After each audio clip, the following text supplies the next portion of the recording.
Biology educator आज आप सभी के लिए लेकर आई हूँ आज की पहली क्लास जो कि है आपके 2024-25 जो भी बच्चे एग्जाम देने वाला है अपने बोर्ड एग्जाम में।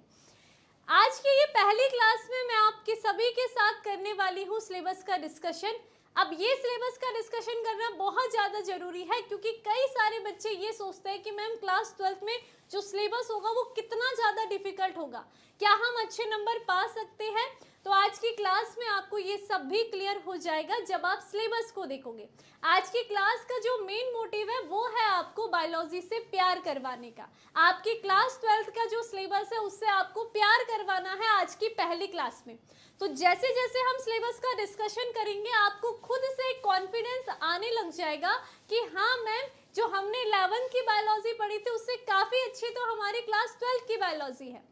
तो इसके लिए तैयार रहिए क्योंकि आज की क्लास में हम सबसे पहले सिलेबस का डिस्कशन करेंगे और कहीं ना कहीं सिलेबस से जो भी हमारे रिलेटेड जो भी टॉपिक्स ऐसे बेसिक टॉपिक जो हमें इम्पॉर्टेंट है पढ़ने हैं जरूरी वो भी हम पहले क्लासेस में पढ़ते रहेंगे। यानी कि अभी हमारे 2-4 दिन एक तरीके से एक बेसिक हम आपके लिए तैयार करेंगे, है ना, एक बेस तैयार करेंगे ताकि क्या हो आपको जो आने वाले टॉपिक हो वो अच्छे तरीके से समझ में आ जाए।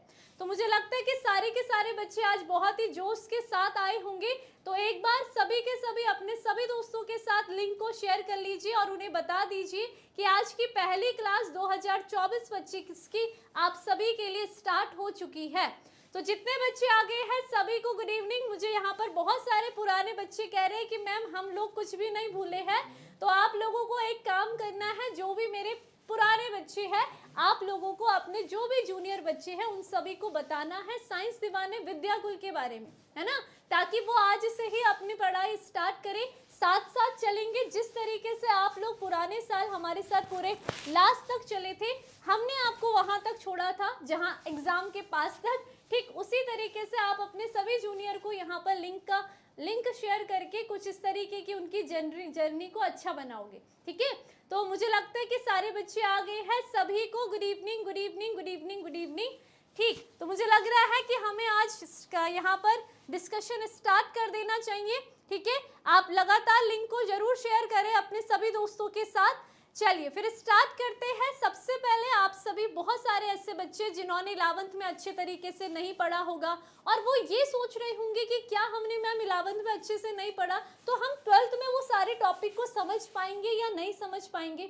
तो ये जो जितनी भी समझने ना समझने की जिम्मेदारी है ये मेरे ऊपर है। ठीक है, आपको क्या करना है, रेगुलर क्लास ज्वाइन करना है। आज से बाद जो भी क्लासेस आपको जो भी टाइम टेबल शेयर किया जाएगा आप रेगुलर क्लास में आओगे।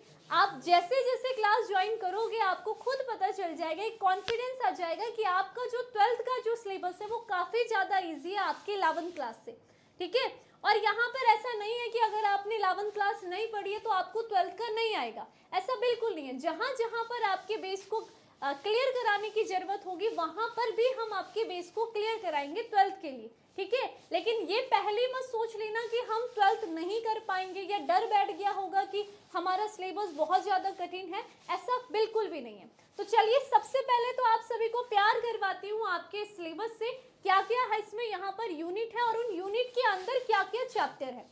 जब आपको चैप्टर के बारे में पता चलेगा तो आप खुद ही, यहाँ पर हम छोटा छोटा इंट्रो देंगे लेकिन आपको लगेगा कि हमने आधी बायोलॉजी तो यहीं पढ़ ली। ठीक है, और जब आप क्लास में डीप तरीके से पढ़ोगे तो फिर आप वैसे ही खुश हो जाओगे। ठीक है, तो स्टार्ट करेंगे। यहाँ पर आपकी जो क्लास 12th होती है, ठीक है, आपकी जो क्लास 11th होती है उसमें भी आपकी ये 5 यूनिट रहती है। 5वीं के बाद 6वीं यूनिट आपकी क्लास 12th से स्टार्ट होती है जो आपकी सेकेंड बुक होती है। इसमें आपके पास यहाँ पर जो यूनिट्स रहती है वो टोटल आपकी 5 यूनिट रहती है। ठीक है, 5 यूनिट। और एक और बात बता दूं कि यहाँ पर जो भी आपका सिलेबस चलेगा वो न्यू एनसीईआरटी के अकॉर्डिंग चलेगा। ठीक है, न्यू एनसीईआरटी के अकॉर्डिंग चलेगा। तो ये भी आप सभी को देखना है कि न्यू एनसीईआरटी में आपके 3 चैप्टर डिलीट हो चुके हैं तो हम उसको नहीं पढ़ाएंगे। ठीक है, लेकिन अगर किसी भी बोर्ड एग्जाम में उन चैप्टर को पूछा जाएगा तो वो भी आपका क्लियर करा दिया जाएगा जो बचे हुए चैप्टर होंगे। समझ में आ गया है? ठीक है, तो चलिए आपके पास सबसे पहले हम बात करते हैं यहाँ पर आपकी सबसे पहले यूनिट की जो कि है आपकी जनन की। तो ये जो जनन यूनिट है इसमें आपके आ जाते हैं 3 चैप्टर। ठीक है, इसके अंतर्गत आप क्या पढ़ोगे, 3 चैप्टरों को पढ़ोगे। दूसरी जो यूनिट है वो है आपकी अनुवांशिकी और विकास, जिसमें आप कुल यहाँ पर 3 चैप्टर को इंपॉर्टेंट है, जो भी नीट का बच्चा होगा उसके लिए भी बहुत ज्यादा इंपॉर्टेंट है। इस यूनिट से काफी सारे क्वेश्चंस आपके पूछे जाते हैं। तीसरी जो यूनिट आती है वो आती है मानव कल्याण में जीव विज्ञान, जिसमें आपके केवल कितने अध्याय है, आपको 2 अध्याय पढ़ने हैं। उसके बाद आ जाता है आपका जैव प्रौद्योगिकी, और जैव प्रौद्योगिकी में भी आपके पास 2 अध्याय आ जाते हैं। उसके बाद अगर बात करेंगे पारिस्थितिकी, जहां पर आपको अपने पर्यावरण के बारे में पढ़ना है, वहां पर भी आपके आ जाते हैं कितने चैप्टर, 3 चैप्टर। तो टोटल अगर आप पूरे चैप्टर देखोगे, आपके जो सिलेबस है उसमें आपके पास है टोटल 13 चैप्टर। तो 13 चैप्टर की कैसी जर्नी होने वाली है, एक एक इंट्रो से आज हम इन चैप्टरों को थोड़ा समझते हैं कि हमें इसके अंदर पढ़ना क्या क्या है। ठीक है, तो चलिए सबसे पहले हम पहली यूनिट की बात करते हैं, जो कि है जनन यानी कि रिप्रोडक्शन। ठीक है, रिप्रोडक्शन में आपके 3 चैप्टर आ जाते हैं। एक आता है आपका पुष्प पादपों में लैंगिक जनन, दूसरा आपका आ जाता है मानव जनन, और तीसरा आ जाता है आपका जनन स्वास्थ्य। सबसे पहले आप सभी को पता है कि जनन क्या होता है। जनन एक ऐसी प्रक्रिया होती है जिसमें कोई भी जीव अपनी संतति का निर्माण करता है। अब ये संतति का जो निर्माण हो रहा है, आखिर ये कैसे हो रहा है, ये पूरी की पूरी जो प्रोसेस होती है एक जनन प्रक्रिया के अंदर, जनन के कुछ स्टेप होते हैं उसके अंतर्गत होती है। तो देखो, आप अपने आसपास देखोगे, आप पादप जो पेड़ होंगे उनमें फल लगे देख रहे हो, है ना। तो एक तरीके से उन पेड़ों की जो फल है वो संतति है।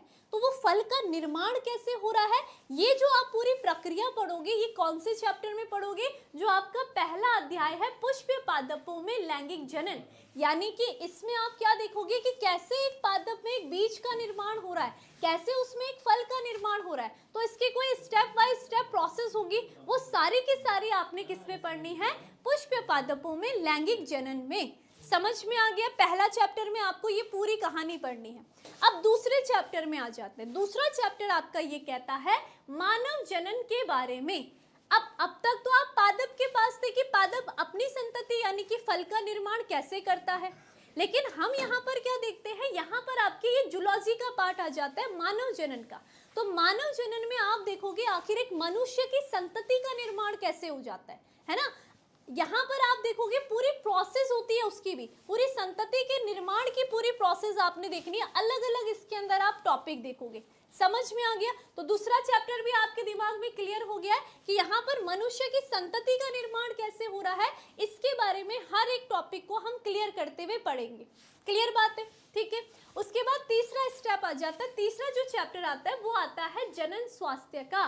तो जनन स्वास्थ्य के अंतर्गत हम यहाँ पर कुछ तकनीकों को पढ़ते हैं, ठीक है, कि जैसे कि हम यहाँ पर बात करते हैं गर्भ निरोधक उपायों के बारे में कुछ बात करेंगे, बंध्यता यानी कि किसी को अगर संतति नहीं हो रही है तो यहाँ पर हम कुछ टेक्नोलॉजी का यूज करेंगे, जिसके कारण वो जो इंसान, जो भी मनुष्य, वो जो संतति उत्पन्न नहीं कर सकता, हम क्या करेंगे, कुछ टेक्नोलॉजी के थ्रू उन्हें संतति भी उत्पन्न करवा सकते हैं। हम यहाँ पर जनसंख्या नियंत्रण के तरह तरह के उपयोग पढ़ेंगे, यहाँ पर किस तरीके से हम जनसंख्या नियंत्रण करेंगे, इसके कई सारे उपायों को हम पढ़ेंगे।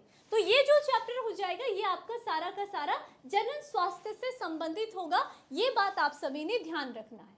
क्लियर बात हो गई है, इतनी बात क्लियर है, ठीक है। ठीक, राजस्थान बोर्ड का बच्चा कह रहा है कि 28 मार्च को आपका एग्जाम है, तो हम एक क्लास लेकर के आ सकते हैं, है ना।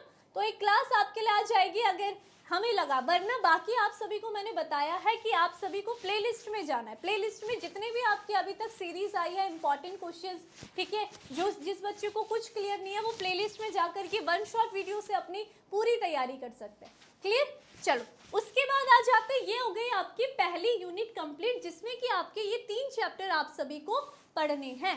क्लियर, उसके बाद आ जाते हैं अगली यूनिट में। अगली यूनिट आपकी आनुवांशिकी तथा विकास के बारे में है, ठीक। अब इसमें क्या है, इसमें आपको लग रहा होगा कितना कठिन कठिन होगा ना, यहाँ पर कुछ नहीं है। यहाँ पर आपको वंशागति तथा विविधता के सिद्धांत, यानी कि यहाँ पर आप सभी को पढ़ना है जो आपने क्लास 10th में मेंडल के नियम पढ़े होंगे, ठीक है, उसी मेंडल के नियमों को पढ़ना है, कुछ उनके अपवाद को पढ़ना है, ठीक है। साथ ही साथ यहाँ पर कुछ आनुवांशिक यानी कि कुछ ना कुछ आप सभी अपनी ही कोशिका में उपस्थित डीएनए के अंदर, डीएनए, ठीक है, जो भी आपके जीन होंगे, इन सभी के बारे में आपको कुछ थ्योरीज यहाँ पर इस चैप्टर में पढ़नी होती है। क्लियर बात हो गई है। उसके बाद उसके बाद जब थ्योरीज आप इस चैप्टर में पढ़ लोगे तो ये जो थ्योरी जिसके लिए हम पढ़ रहे हैं उनकी संरचना को पढ़ने के लिए, जैसे कि वंशागति के आणविक आधार, छठवें चैप्टर में आप क्या पढ़ते हो, छठवें चैप्टर में आप पढ़ते हो डीएनए क्या है ना, डीएनए की संरचना। आज तक हम केवल नाम सुनते हैं, डीएनए, आरएनए, ठीक है, प्रोटीन का नाम सुन रहे हैं, लेकिन हमें नहीं पता है कि इनकी संरचना कैसी है, आखिर इनका निर्माण कैसे हो रहा है। तो आप इस चैप्टर में देखोगे कि आखिर डीएनए की संरचना कैसी होती है, इसका निर्माण कैसे हो रहा है बॉडी में, डीएनए से आरएनए का निर्माण कैसे हो रहा है, हमारी बॉडी में प्रोटीन कैसे बन रहा है। तो ये सारे के सारे जो आपके दिमाग में क्वेश्चंस उठते हैं, इन सभी का आंसर आपको कहाँ मिलेगा, इस चैप्टर में, जो कि है वंशागति के आणविक आधार में। तो मुझे लगता है कि ये भी आपको बहुत अच्छे से क्लियर हो गया होगा कि ये चैप्टर भी काफी इंटरेस्टिंग और बहुत ज्यादा इजी होने वाला है जब आप पढ़ोगे, ठीक है। इसके बाद बात करते हैं हमारे किसका, विकास वाले चैप्टर में। विकास के यानी कि कैसा विकास में क्या हम बात करेंगे, पृथ्वी का, फिर पृथ्वी पर जीवन की उत्पत्ति कैसे हुई, अलग अलग जीवों में किस तरीके से विकास की क्रिया आपको देखने के लिए मिलेगी। हम खुद भी अपने पूर्वजों के बारे में इस चैप्टर में पढ़ोगे कि आखिर मनुष्य का विकास का क्रम कैसे कैसे चला है, ठीक है। तो ये पूरा का पूरा चैप्टर आपका किस में आ जाएगा, इस जो सारे के सारे टॉपिक होंगे वो आपके इस विकास वाले चैप्टर में आ जाएगा। यहीं पर आप डार्विन बात पढ़ते हो, लैमार्क बात पढ़ते हो, ये सारा आपका यहाँ पर किस में क्लियर होगा, इस चैप्टर में होगा। तो मुझे लगता है कि आप सभी को यहाँ पर ये जो यूनिट होगी ये भी इजी लगने लगी होगी। एक चैप्टर में आपने थ्योरीज पढ़ी, दूसरे में आपने उस संरचनाओं को पढ़ा, डीएनए, आरएनए, प्रोटीन, इन सभी की, और तीसरे चैप्टर में आपने विकास, जीव की उत्पत्ति के बारे में, अन्य जीवों के विकास की क्रिया को यहाँ पर इस चैप्टर में आपने पढ़ना है। तो क्या आपको लगा कि दूसरी यूनिट भी आपके लिए बहुत ज्यादा इजी हो जाएगी जब आप एक बार पढ़ना स्टार्ट करोगे, है ना। तो ये रही आपकी दूसरी यूनिट। उसके बाद बात करते हैं आपकी तीसरी यूनिट की। अब तीसरी यूनिट में आ जाइए। तीसरी यूनिट में है मानव कल्याण में जीव। अब यहाँ पर मानव कल्याण में जीव में आप क्या पढ़ते हो, मानव कल्याण में जीव विज्ञान में आपके आ जाते हैं 2 चैप्टर। अब इन 2 चैप्टरों में एक चैप्टर ऐसा है जिसमें आपको अपने दुश्मनों के बारे में पढ़ना है, और दूसरे ऐसे चैप्टर है जिसमें आपको अपने बेस्ट फ्रेंड के बारे में पढ़ना है। यानी कि इन दोनों चैप्टर में पढ़ने आपने सूक्ष्म जीवों के बारे में, सूक्ष्म जीव क्या होते हैं, जैसे कि छोटे छोटे जो भी आपके जीवाणु होंगे, है ना, कवक होंगे, रोगाणु, छोटे छोटे जो भी सूक्ष्म जीव होंगे उनके बारे में पढ़ना है, उनके नामों को याद करना है। लेकिन पहले मैंने कहा दुश्मन, तो दुश्मन के अंतर्गत कौन से सूक्ष्म जीव आ जाएंगे जो कहीं ना कहीं आपको बड़ी हानि पहुंचा रहे होंगे, आपको रोग उत्पन्न कर रहे होंगे। तो पहला चैप्टर आपको यहाँ पर यही पढ़ना है इस यूनिट का, जो कि आपका अध्याय 7वां है, मानव स्वास्थ्य एवं रोग। यहाँ पर आपको क्या पढ़ोगे, मानव का स्वास्थ्य के बारे में, और मनुष्य को जो भी जीव, जो भी सूक्ष्म जीव रोग उत्पन्न कर रहे हैं उन रोगों के बारे में पढ़ना है। इसी के साथ साथ जब यहाँ पर रोग आपको हो रहा है तो कहीं ना कहीं आप देख रहे हो कि आप अभी भी कहीं ना कहीं आपके आसपास बहुत सारे सूक्ष्म जीव घूम रहे हैं, लेकिन फिर भी आप लोग बीमार नहीं हो पा रहे हो। इसका कारण क्या है, हमारे शरीर में कोई ऐसा तंत्र उपस्थित है जो हमें इन सभी रोगों से बचा रहा है। तो पूरा विस्तृत रूप से उस मानव स्वास्थ्य के अंतर्गत आप उस तंत्र के बारे में पढ़ोगे। यहाँ पर कुछ ऐसे टॉपिक भी होंगे जो हमें मोटिवेट कर रहे होंगे, एक तरीके से हमें अपने जीवन में उन्हें उतारना होगा। जैसे कि आपका एड्स का टॉपिक यहाँ पर आएगा, कैंसर का टॉपिक आएगा, ड्रग्स एंड अल्कोहल का टॉपिक आपका यहाँ पर आएगा। तो उन टॉपिक को पढ़ करके हमें बहुत कुछ सीखने के लिए मिलेगा। समझ में आ गया? तो ये बात आपको ध्यान रखनी है, ये चैप्टर आपका रहेगा यहाँ पर। क्लियर बात है? हाँ बिल्कुल, एनसीईआरटी से पूरा आपका पढ़ाया जाएगा, बिट्टू कुमार, ठीक है।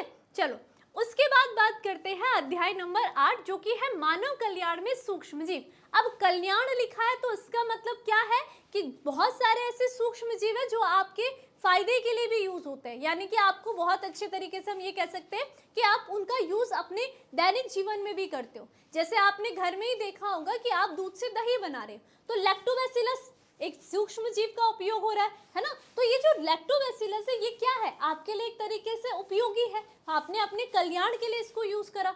तो यहाँ पर ऐसे बहुत सारे ऐसे सूक्ष्म जीव होंगे जिनको आप अलग अलग क्षेत्र में यूज करते हो अपने कल्याण के लिए।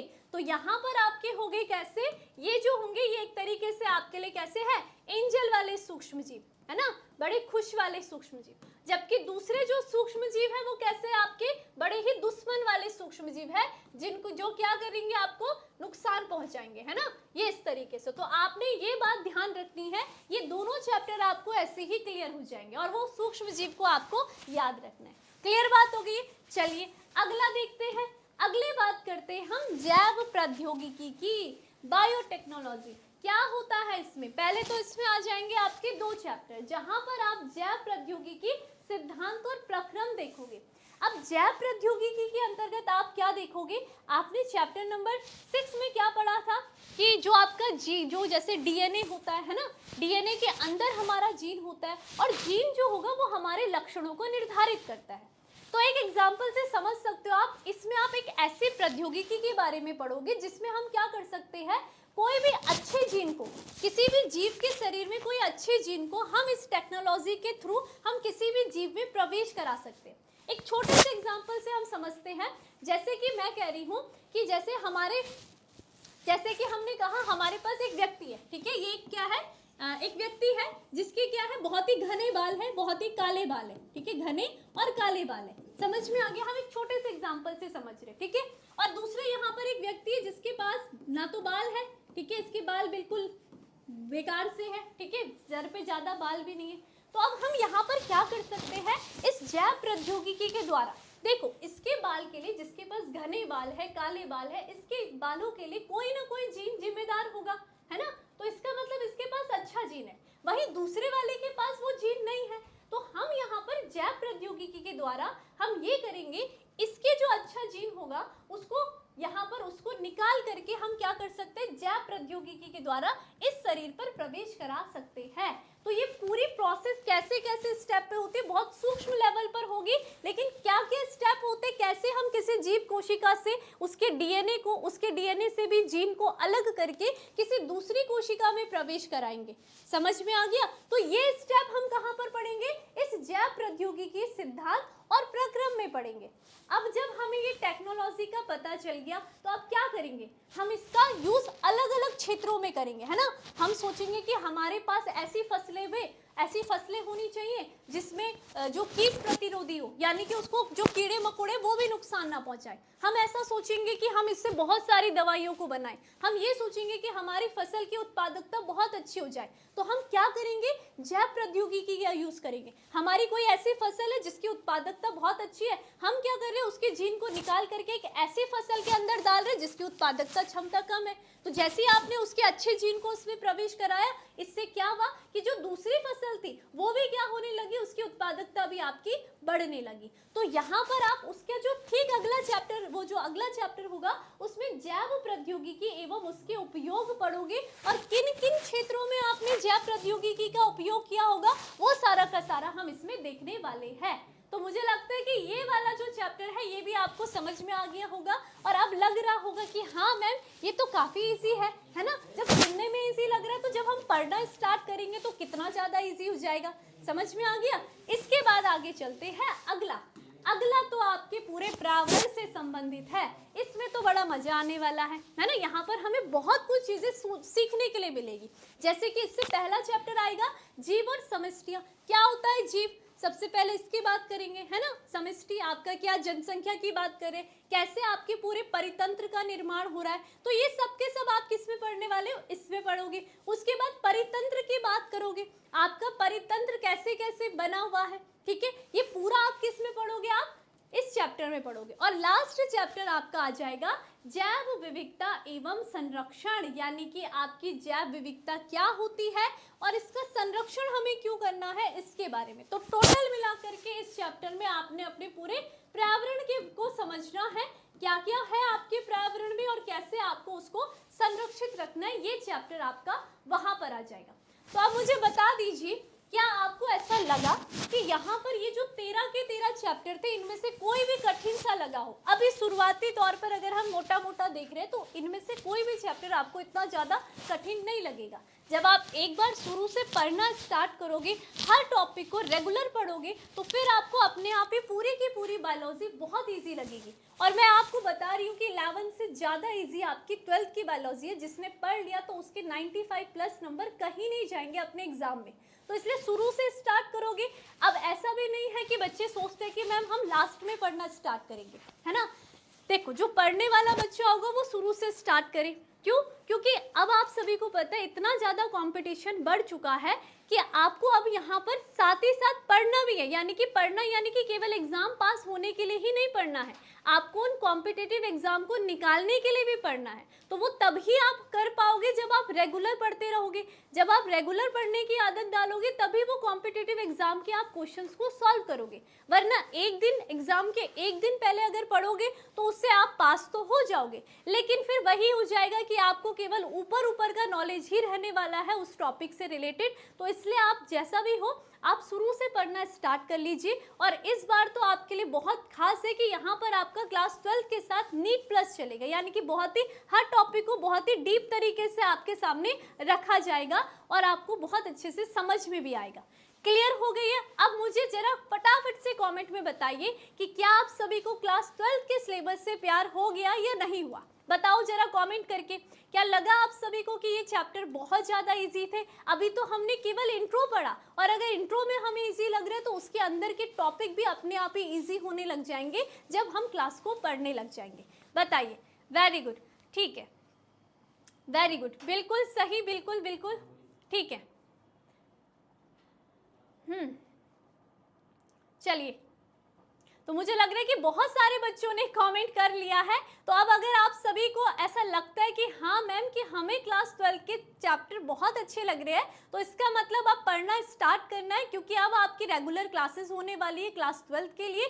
तो फिर देर किस बात की, एक कॉपी लीजिए, पेन लीजिए, और जब जब क्लास होती है तब तब आप आओ, ठीक है। 7 बजे का आपका टाइमिंग रहेगा बायो का। तो आप सभी ने क्या करना है, रेगुलर क्लास लेना है, और जब भी मैं पढ़ा रही हूँ उसके बाद एक बार एनसीईआरटी लाइन को आप पढ़ोगे तो आपको वो साथ साथ एनसीईआरटी भी क्लियर हो जाएगी। तो जो भी बच्चा फिर नीट 2025 की तैयारी कर रहा है उसके भी सारे डाउट्स क्लियर होते हुए चले जाएंगे। क्लियर बात हो गई है? वेरी गुड, बिल्कुल सही, बिल्कुल ठीक है। तो मुझे लग रहा है कि सारे के सारे बच्चों के कमेंट आ गए बड़े दिल वाले। तो इसका मतलब बायोलॉजी से आज पहली क्लास में प्यार तो करवा दिया। अब इनके अंदर के हमें यूनिट और उसके अंदर उनके चैप्टरों से और साथ ही साथ टॉपिक से हमें प्यार करना है। जब आप इस तरीके से इंजॉय हो करके पढ़ोगे तो आपको सारी चीज़ें अच्छे से समझ में आने लगेगी। रट करके पढ़ोगे तो फिर वैसे ही होने वाला है, ऊपर ऊपर पढ़ोगे बस हो गया, ठीक है। तो हर सब्जेक्ट को जितना ज़्यादा इंटरेस्ट के साथ पढ़ोगे और आपको अच्छे से सारी चीज़ें समझ में आएगी। और बायोलॉजी तो आप सभी को पता है, हमारे आसपास का वातावरण हम पढ़ रहे हैं, अपने अंदर शरीर के बारे में पढ़ेंगे, तो इससे ज़्यादा इजी सब्जेक्ट तो आपके लिए कुछ होना भी नहीं चाहिए। क्लियर? चलिए, तो फिर आज के लिए रखते हैं इतनी ही। अब मिलते हैं आप सभी से नेक्स्ट क्लास में, जिसमें कि सबसे पहला मैं आप सभी का थोड़ा सा एक बेस का जो आपका बेस है वो क्लियर करवाना है, क्योंकि आपकी पहली यूनिट है जनन की, जिसमें कि आपके पुष्प पादपों में लैंगिक जनन है और मानव जनन है। तो इन दोनों को पढ़ने से पहले आपको ये पता होना चाहिए कि आखिर जनन होता क्या है ना, कितने प्रकार के होते हैं। तो नेक्स्ट क्लास जो होगी वो सबसे पहले इसी टॉपिक के ऊपर होगी, जनन क्या है, कितने प्रकार का होता है, क्या क्या इनकी अवस्थाएं होंगी, तब जाकर के आपको आने वाले दोनों चैप्टर बहुत ज़्यादा इजी लगने वाले हैं। तो चलिए फिर आज के लिए इतना ही रखते हैं। जो भी बच्चा लगातार राजस्थान बोर्ड का बच्चा मैसेज कर रहा है, तो मैं आपको बता दूं, या तो आपके पेपर से एक दिन पहले क्लास हो जाएगी, ठीक है, या फिर आप लोग प्ले लिस्ट में भी जाइए, प्ले लिस्ट में भी आपके लिए इंपॉर्टेंट रखा हुआ है, ठीक है। चलो फिर आज के लिए इतना ही रखते हैं, मिलते हैं आप सभी से नेक्स्ट क्लास में नेक्स्ट टॉपिक के साथ। और साथ ही साथ आप सभी अपने दोस्त को भी लेकर के आइए, है ना, जितने भी आपके ग्रुप्स वगैरह हैं आप उन्हें बताइए कि यहाँ साइंस दीवाने विद्याकुल में आपकी 2024-25 की क्लासेस स्टार्ट हो गई है। तो ये कर्तव्य आपका है कि सारे बच्चों को आपको लेकर के आना है, क्यों, पढ़ने के लिए, ठीक है। ठीक है, फिर आज के लिए इतना ही रखते हैं, तब तक के लिए बाय बाय, गुड नाइट।